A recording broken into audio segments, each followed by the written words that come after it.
Beranjak acara selanjutnya, pembacaan ayat-ayat suci Al-Quran yang akan dibacakan oleh Al-Mukarram, Al-Mukhtaram, Al-Ustadz Mu'min Nur Aziz.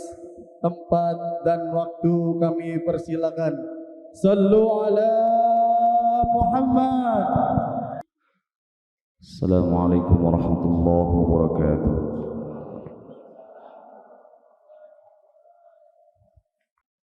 أعوذ بالله من الشيطان الرجيم. بسم الله الرحمن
Assalamualaikum warahmatullahi wabarakatuh. Assalamualaikum warahmatullahi wabarakatuh.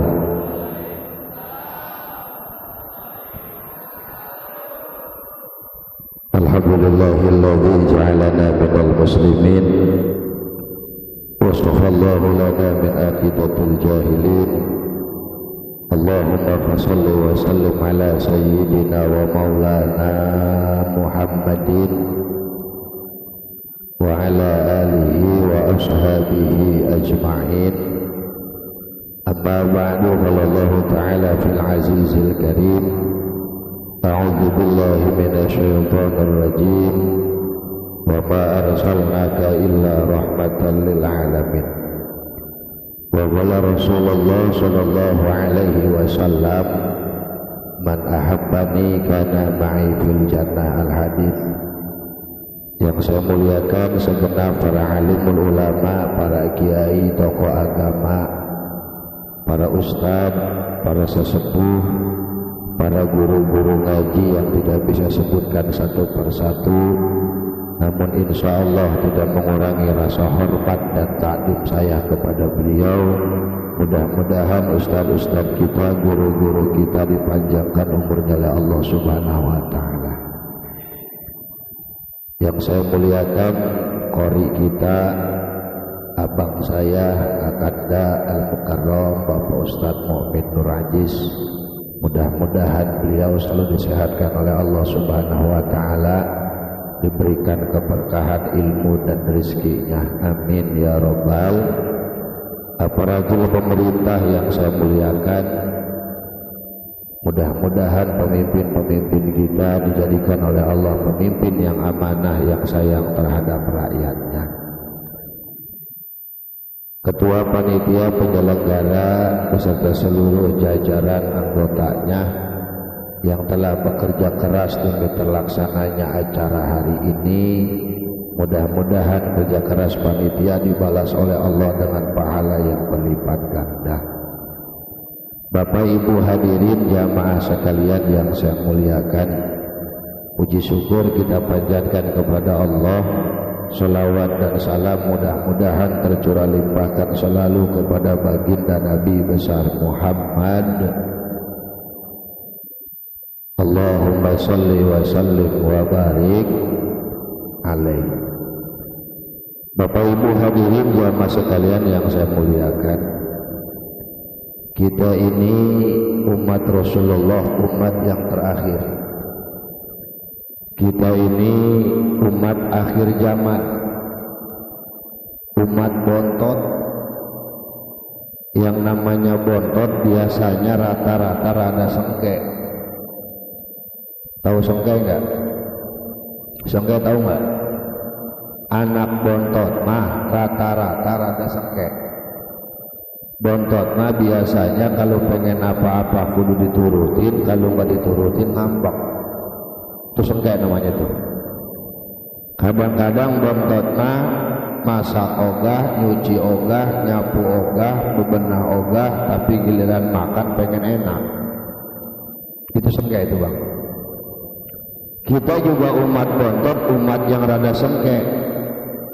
Di mana sengkenya Ustad? Ibadah jarang, maksiat doyan, baca Quran kadang-kadang, ngerumpi tiap hari, tapi pelebah mati pengen ke sorga. Betul nggak? Itu sengke namanya itu. Tapi biar kata bontot sengke, biasanya bontot mah paling disayang sama orang tua. Makanya anak bontot mah untung-untungan. Kalau babanya kaya, bontot paling banyak bandanya. Tapi kalau babanya miskin, bontot paling belangsak bontot. Iya untung-untungan bontot. Kita juga sama, walaupun umat bontot, umat yang rada sengke, tapi Allah paling sayang sama kita. Amin. Oi. Di mana sayangnya Allah sama kita? Kata Allah, kata pada baginda Nabi, ya Muhammad, seluruh umatmu bakal masuk surganya aku, kata Allah. Tuh, enak ke bontot bang. Jadi semua umat bontot bakal masuk surga. Ada yang nanya, Ustadz, kalau yang gak pernah sholat gimana? Surga. Yang gak pernah puasa, surga. Yang gak pernah ngaji, surga. Asalkan tidak musyrik, tidak menduakan Allah, semua umat Nabi Muhammad bakal masuk surga. Tapi kalau yang kagak sholat mah mondok dulu di neraka. Man mondoknya rada lama. Tapi ada harapan. Harapannya mana? Ke surga. Cuman yang nggak sholat, nggak ngaji, yang rajin maksiat tuh dicucinya di neraka agak lama. Samalah kayak nyuci topo. Kan nih mama kalau nyuci rada beda. Ya bu ya. Nih ibu nyuci baju buat peranti kondangan. Dicucinya juga beda. Dia mah direndamnya nggak lama, paling setengah jam. Dicucinya juga nggak pakai sikat, takut luntur warnanya. Dijemurnya juga nggak langsung kena matahari, cuma diangin-anginin doang. Kenapa? Karena baju kesayangan. Kita juga sama nih, sholatnya rada rajin, ngaji rada rajin, tapi dosa rada punya nih. Ke nerakanya juga nggak lama, kayak nyuci baju buat kondangan. Beda kayak nyuci topo. Tahu topo kan? Lap. Nih mama kalau nyuci topo direndamnya ya 3 hari 3 malam. Dicucinya juga nggak pakai tangan, pakai kaki, diinjak-injak. Dijemurnya nggak pakai gantungan, ditambang juga kagak, di atas genteng. Minimal di atas pagar. Baju buat kondangan memendung sedikit juga diangkat. Topo mau hujan kuat duduk gede kagak diangkat. Anaknya ngingetin, mak topo kagak diangkat. Apa kata emaknya? Biarinlah topo doang ini. Baju buat kondangan masih segitu kering diteriska, dilempit, masukin ke lemari, paling atas ditaruhnya juga. Beda sama topo. Serajin-rajinnya mama nggak ada yang ngegosokin topo. Tiap hari topo diteriskain, nah ya. Ini bukan rajin, edan kayaknya. Dilempit topo, ditaruhnya nggak di lemari, di kolong meja. Betul nggak? Tapi setidaknya ada harapan, topo dibenain juga. Kita juga sama, ada harapan, ditaruh juga di sorga. Cuman tadi resikonya dicucinya rada lamaan. Paham? Paham? Hebat. Orang kampung Duri ya. Gua ceramah baru 10 menit udah paham. Ya kalau udah paham mau udahan berarti. Ya udah paham, ngapain lagi ceramah? Paham udah? Apanya? Toponya.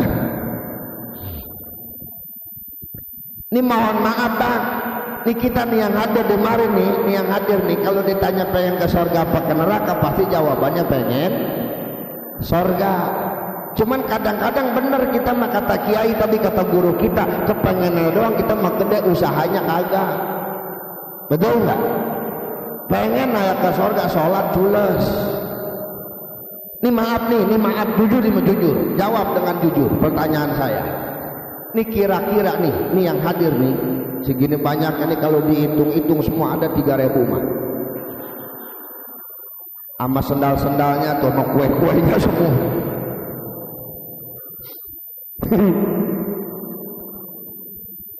Bang, ini saya mau nanya nih, kira-kira orang Duri Kosambi kalau masuk surga nih, maaf nih mah, kira-kira pantas kagak? Ini maaf nih mah, jujur aja jujur, kira-kira pantas kagak? Hah? Iya begitu. Lah iya, mendingan pede. Ya udah pede aja daripada cangak kita. Tapi maaf ini mah bang, bukan ngecelin orang mari. Kalau ngukur pantas mah kayaknya muka kayak kita nggak pantas. Awak kayak kita nggak pantas, termasuk saya yang ngomong. Kalau ngukur pantas mah kita nggak pantas. Kenapa nggak pantas? Kita banyakkan dosa sama pahala. Sholat kita paling lama 5 menit, betul nggak? Itu pun belum tentu khusyuk. Kadang-kadang badan mah lagi sholat menghadap ke kiblat, berdiri di atas sajadah, tapi hati sama otak nggak ikut sholat. Benar? Baru takbiratul ihram, Allahu Akbar, ini otak udah ngelayap. Minggu besok kondangan banyak lagi, mana gajian masih lama. Badannya lagi sholat, betul nggak? Ada lagi, jangankan kita orang biasa, yang ustad aja, ustad walaupun rada magang, kadang-kadang sholat juga masih mikirin imam. Imam Allahu Akbar. Ini dia ustad nih, baru leng-leng jadi ustad, baru belajar. Allahu Akbar. Di belakang udah ngomong ayat artinya. Buset, bacaan kagak bener itu. Makanya juga kagak bagus. Ya elah, bacaan begitu ngapa sih pakai jadi imam? Udah aki-aki juga belakang aja dulu. Nah, yang begitu pakai jadi imam. Lu lagi sholat masih mikirin orang. Betul nggak? Ini maaf, tapi pelebah nonton TV ada khusus jasa. Ini kita lagi nonton TV, bapak lagi nonton bola, terus mati lampu, habis PLN domelin. PLN bego banget sih, gua lagi nonton TV, nonton bola pakai mati lampu, tolol banget. Betul nggak?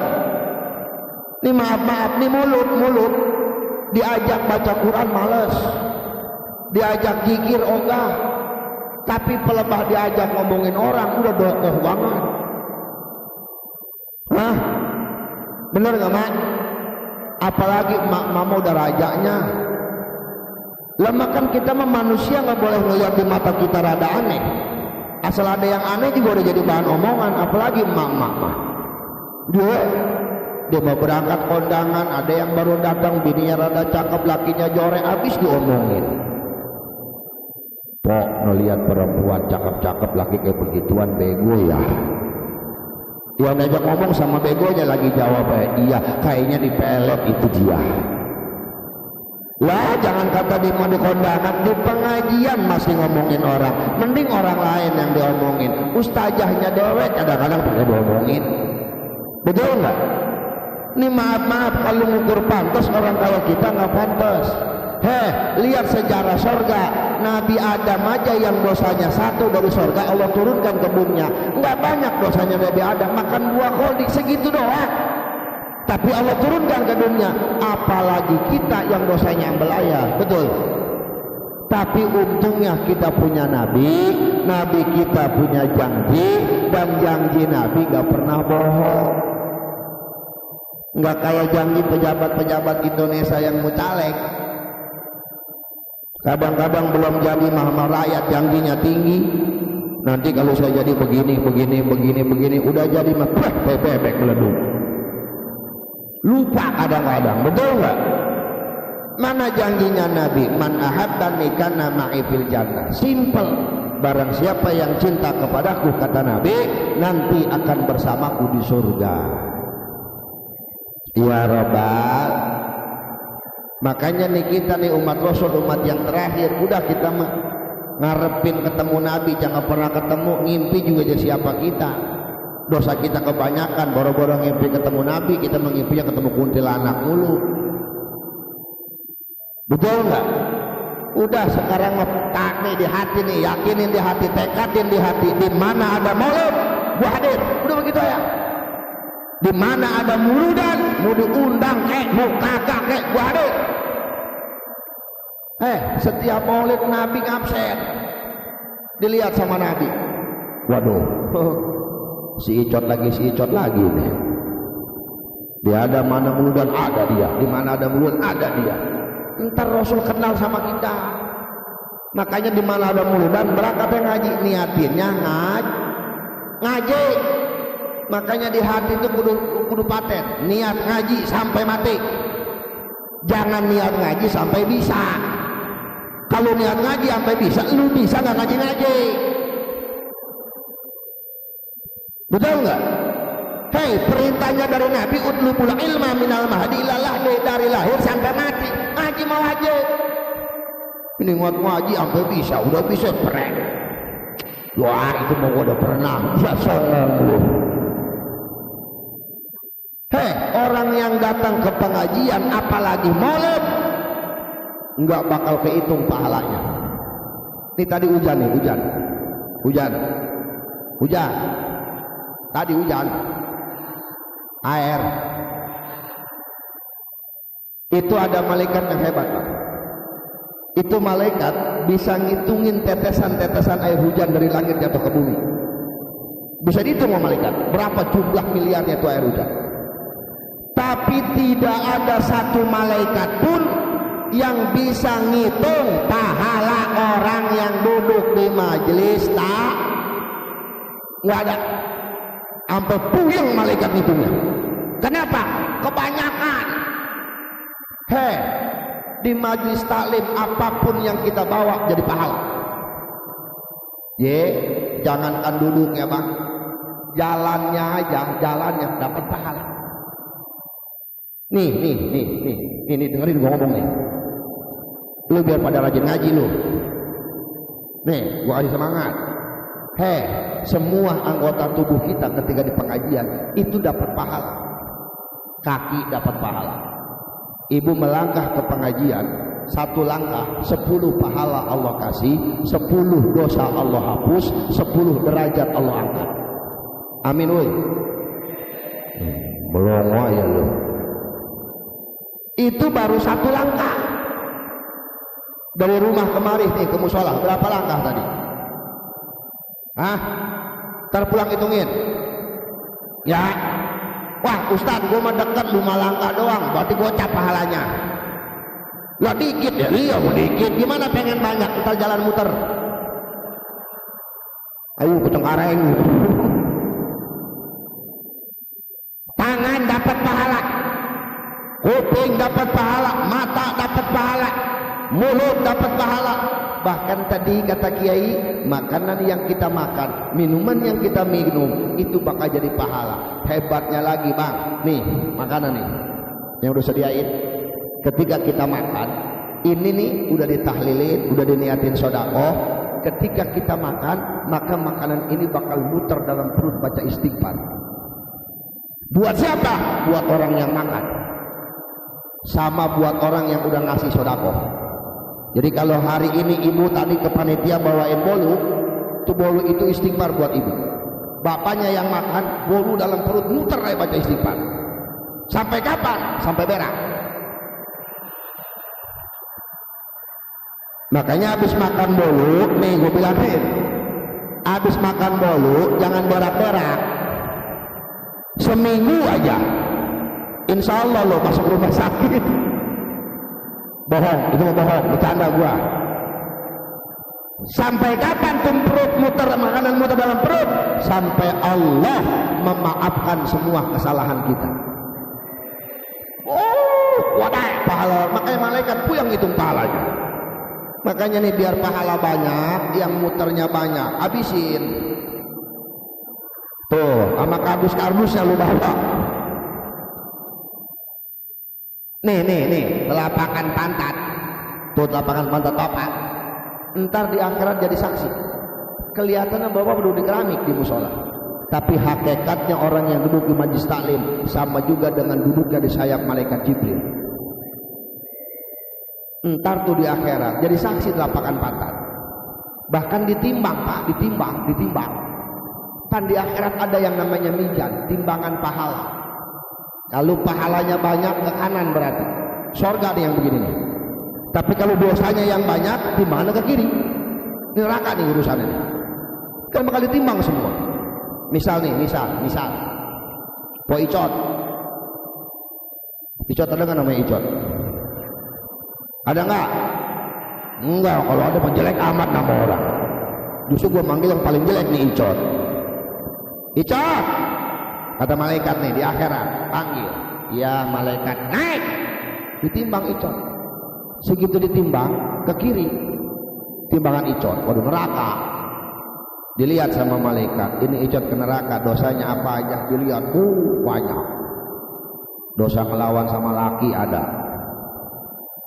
dosa melototin laki ada. Yang paling banyak dosa apa? Utang pak.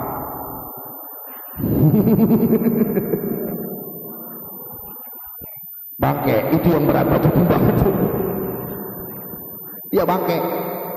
Masya Allah, Icot mau dikenarakain, datang nih telapakan pantat. Ustaz, Eson, di akhirat mulut terkunci nih, anggota tubuh yang ngomong, termasuk pantat ngomong. Kata pantatnya Po Icot, malaikat, Icot jangan dikenarakain. Emang kenapa? Gua belum naik. Kata pantat. Lu apa? Pantat. Pantat siapa? Icon. Pan jelek amat. Aduh, pantat mana yang bagus? Biar kata orang yang cakep juga pantat sama burik. Hitam lagi. Padahal pantat jarang kejemur ya. Tapi bisa hitam, bingung gue malu. Apa kelamaan diempos kali ya? Pisang kalau kelamaan diempos pan bukannya kuning jadi hitam. Tukangnya pantat begitu itu. Makanya biar pantat putih, kalau pagi nongeng dapat kipas angin. Biar ke angin-anginan. Naik, ada malaikat. Berhubung icotnya gendut, telapakannya gede. Atau berat timbangannya. Langsung tuh ke kanan, buat deh, ada 2 cm. Sorga gara-gara pantat tuh icot. Makanya orang yang duduk di majlis talim, abang, setan paling gede yang ngegodanya di pantat.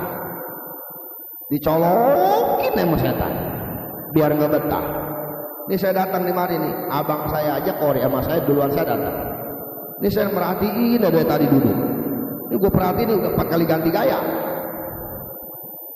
Waduh, saya pertama datang mas semua rapi, sila semua. Dapat setengah jam, ada yang miring ke kiri, ada yang miring ke kanan, ada yang nangkep dengkul ya 1. Udah mentok terakhir beronjor.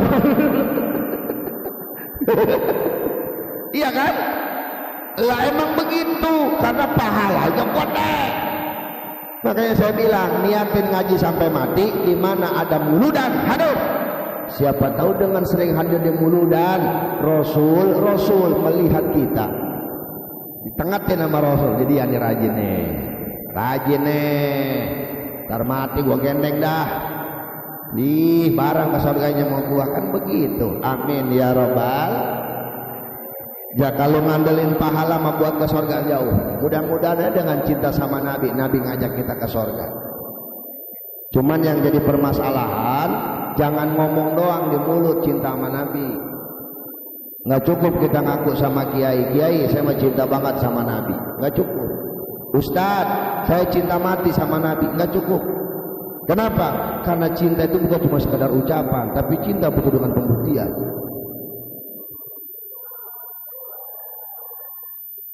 Angjay.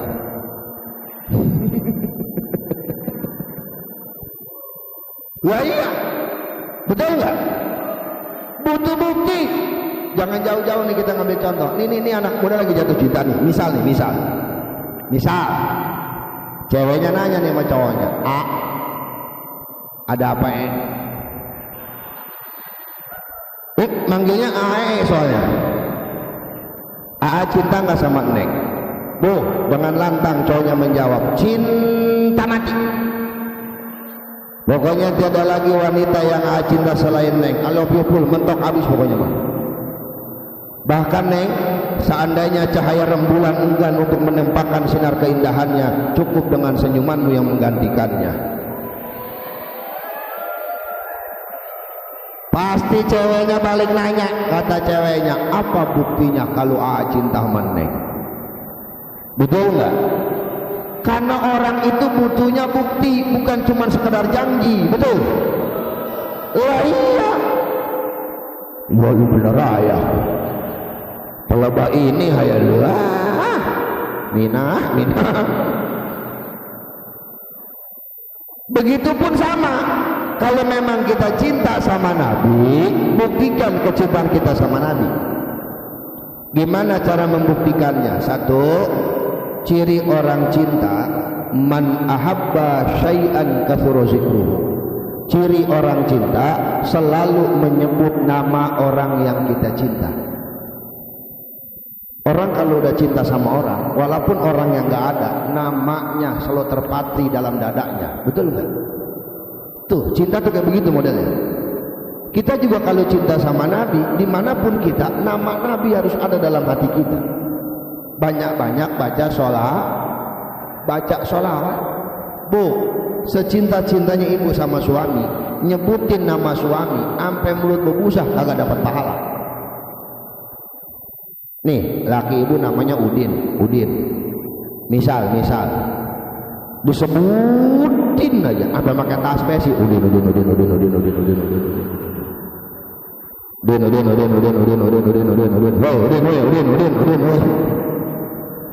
tak dapat pahala.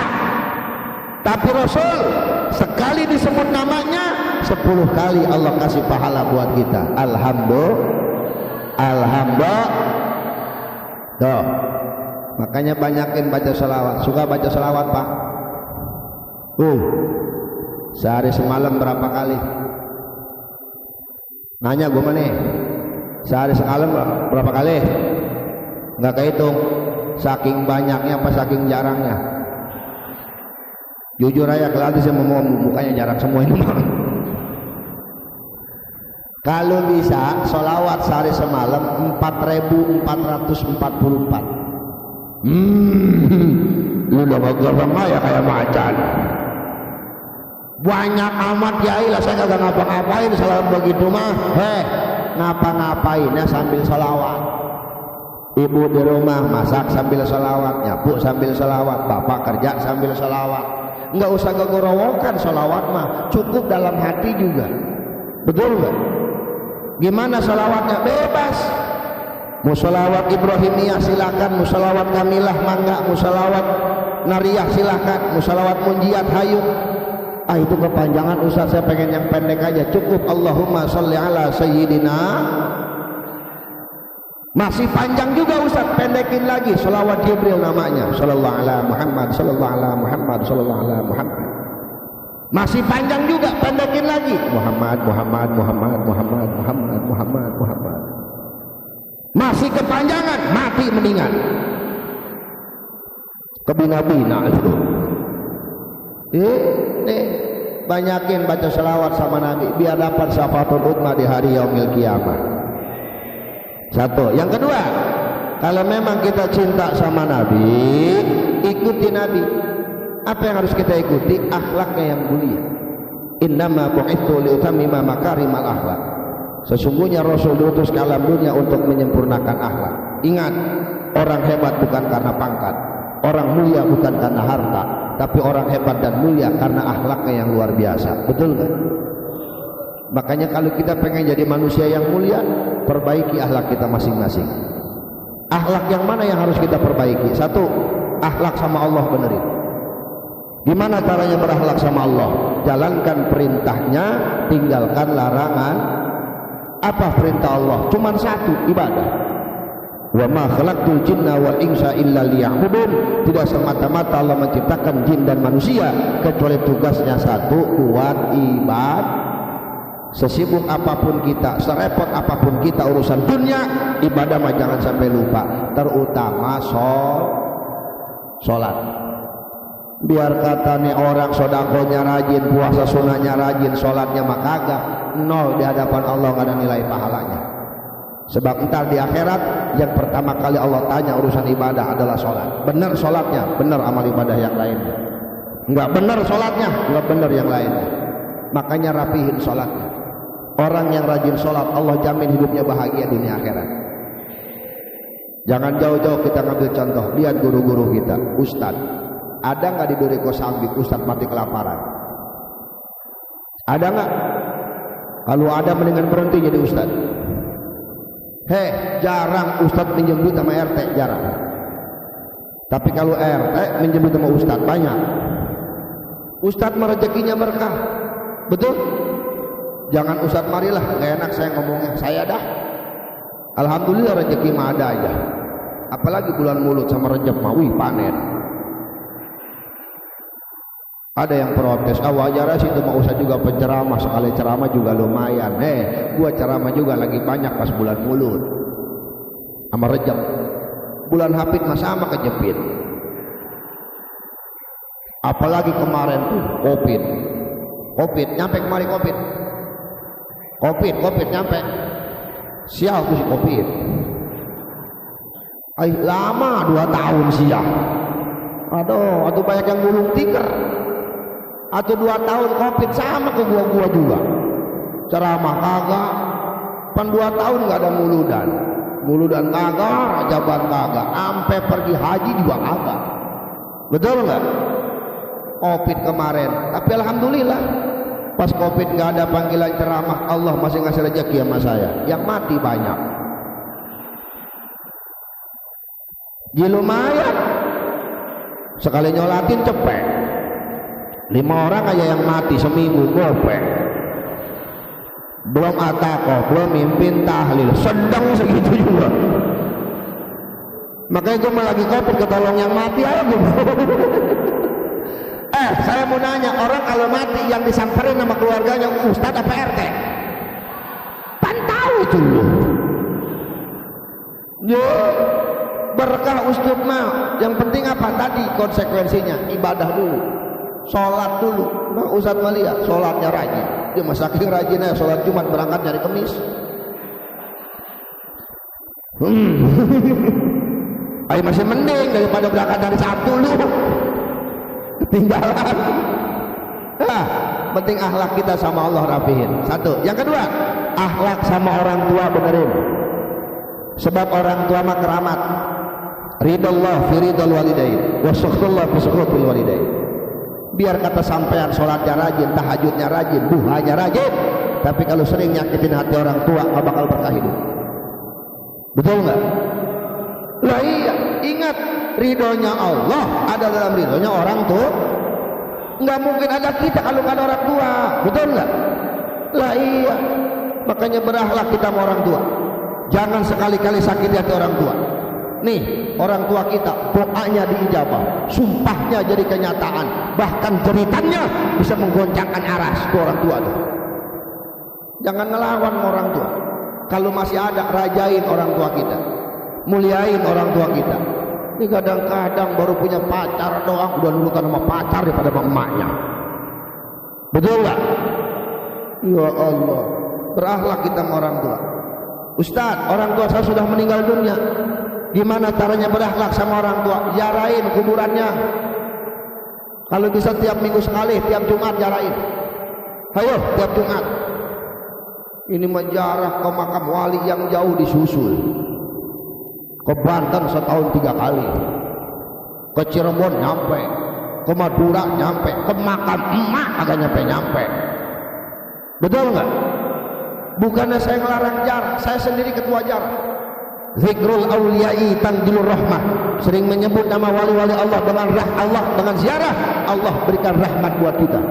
Cuman sebelum berangkat ziarah ke makam wali yang jauh, ziarahin dulu makam orang tua, itu pimpinan walinya. Karomah orang tua kita lebih besar daripada 70 karomah makam wali. Ini ada ustadz yang nanya sama saya, ustadz magang. Iya baru magang jadi ustadz. Yai, bapak saya lagi hidupnya nggak pernah sholat, Yai. Ngapain saya jarain? Nggak punya karomah. Buset, saya tarik kayak kuping yang gue bisikin, tolol lu tolol, lu jangan sosoleh jadi orang. Lu nggak mungkin jadi ustadz walaupun magang kalau nggak ada bapak lu. Betul nggak? Hei, urusan bapak lu nggak pernah sholat lagi hidupnya, urusan orang tua lu sama Allah. Tapi urusan lu sama orang tua, doain. Siapa tahu dengan doanya lu yang tadinya bapak lu disiksa kubur, Allah pindahkan ke nikmat kubur. Betul nggak? Lu jangan sosoleh jadi orang. Belagu lu.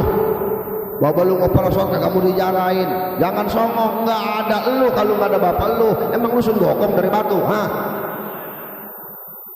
Betul nggak? Jarain. Ini jarah ke makam orang tua nungguin lebaran setahun sekali. Bawa yasin kagak, bawa air doang seteko. Buset, kuburan emak disiramin dari pala sampai kaki, mana anaknya 5, seorang seteko. 5 orang 5 teko, buset ledek kuburan. Emak nyampe ngomong, woi becek tolol. Air lagi, kopi ngabrak. Sampai di kuburan tahlilan kagak, yasinan kagak, ngaurin kembang. Duduk di samping kuburan, musab-musab batu nisan, nanya lagi mau kuburan. Mak sehat di sono.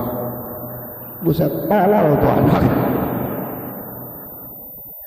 Ayo, kalau udah tidak ada orang tua kita, ziarahin kuburannya, doakan orang tua kita. Minimal setiap ba'da sholat kita kirimin orang tua kita Fatihah.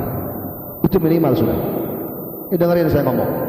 Anak ngirimin Fatihah buat orang tua, jangankan disebut nama orang tuanya, enggak disebut nama orang tuanya pun pasti nyampe.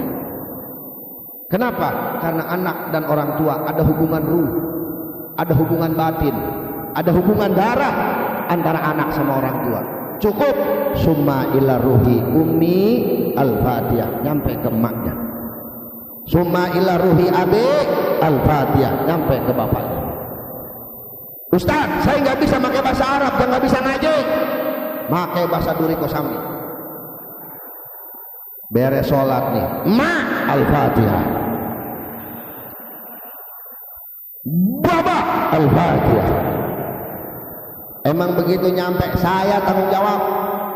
Nyampe, yang penting yang bacaan anak, udah begitu aja, ma al-fatihah. Hei, nggak mungkin malaikat keder. Kata mereka, anak maman aja, emaknya mana ini? Atau emak dia, masa emaknya RT? Betul nggak? Udah begitu aja. Ya Allah juga paham, kita bahasa Arab agak becus. Jarah nih ke makam mak, daripada lu nyiramin air doang sama kembang, mendingan baca Fatihah ketahuan. Duduk di samping kuburan mak, mak al-Fatihah, mak al-Fatihah, mak woi mak al-Fatihah. Tapi baca Fatihahnya, jangan ngikutin saya. Terus begitu lagi, baca ma al-Fatihah, alhamdulillahirabbil alamin arrahmanirrahim maliki yaumiddin waladdallin, ma al-Fatihah, alhamdulillahirabbil alamin arrahmanirrahim maliki waladdallin, ma wa ma al-Fatihah, alhamdulillahirabbil alamin. Baca beres Fatihah 3 kali, doain ma. Apa doanya? Yang kita bisa aja. Allahumma ighfir laha warhamha wa'afiha wa'fu anha, buat ma. Allahumma ighfir lahu warhamhu wa'afihi wa'fu anhu, buat bapak. Enggak bisa doa begitu, doa kedua orang tua.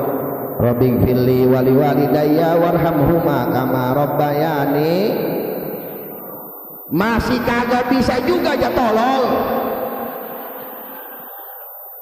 Udah pakai bahasa Duri Kosambi. Beres Fatihah 3 kali, nggak doa. Ya Allah, makam mas saya nih, maafin dosanya ya. Jangan sampai kagak nih. Terlupa lagi. Amin, tak pulang dah. Hei, Allah yang punya bahasa. Mau doa pakai bahasa apa juga Allah ngerti. Lu mau pakai bahasa Jawa, bahasa Sunda, bahasa Indonesia, bahasa Arab, Allah ngerti.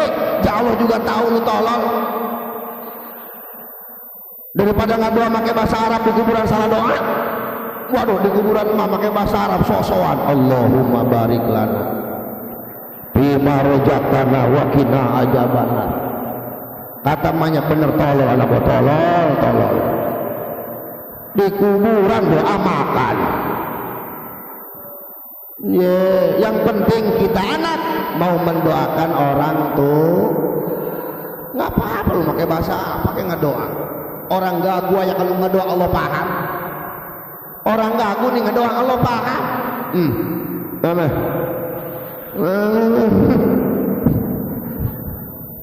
Iya kan? Sepunya bahasa Allah. Lah iya, jangan dibikin susah. Yang penting kita mau mendoakan orang tua, betul nggak?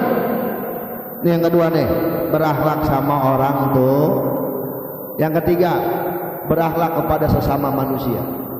Karena kita ini semua saudara. Innamal mu'minuna ikhwatun fa aslihu baina akhwaikum. Sesungguhnya mukmin itu bersaudara. Jangan berpecah belah, kudu sama-sama, silih asah, silih asih, silih asuh. Apalagi sama tetangga, nggak boleh punya sifat sirik, iri, dengki, pargu, sombong, betul nggak? Ini kadang-kadang sama tetangga sirik biasa. Tetangga beli motor NMAX, dia beli Paramek. Oh iya, kayak 3 kejejer. Tetangga beli mobil, dia bengek. Orang sirik mah hidupnya nggak enak, betul nggak? Melihat orang pepunyaan dia yang puyeng, nggak enak orang sirik mah. Maka kalau tetangga pepunyaan kita nggak punya, jangan disirikin, cukup bilang alhamdulillah. Begitu, kun kal yadain wala takum kal uzunain. Hiduplah kalian sama tetangga bagaikan dua tangan. Kenapa harus kayak tangan? Enggak pernah sirik hidupnya. Kompak, saling membantu. Lihat tangan. Kalau tangan kiri gatal, yang garuk kanan. Kalau tangan kanan gatal, yang garuk kiri. Kalau dua-duanya gatal, kegarukan. Hah, benar nggak? Padahal tangan ini kerjanya beda-beda, Pak. Ini kanan nih, bagian yang enaknya. Makan tangan, minum tangan, selaman tangan, megang duit tangan. Ini kiri nih, seksi kebersihan. Tukang cebok, nyomote kotok. Ini bagian yang jorok-jorok dia nih. Tapi hidupnya nggak pernah sirik sama kanan. Yang kanan juga nggak sombong. Biar kata tangan kanan enak, tiap hari enak, nggak sombong. Adil sama tangan kiri. Dia megang duit banyak, kaki berangkat ke pasar, beli jam tangan. Yang beli tangan kanan, yang pakai tangan. Apakah tangan kanan kiri? Nih, mau beliin jam, pakai upah cebok.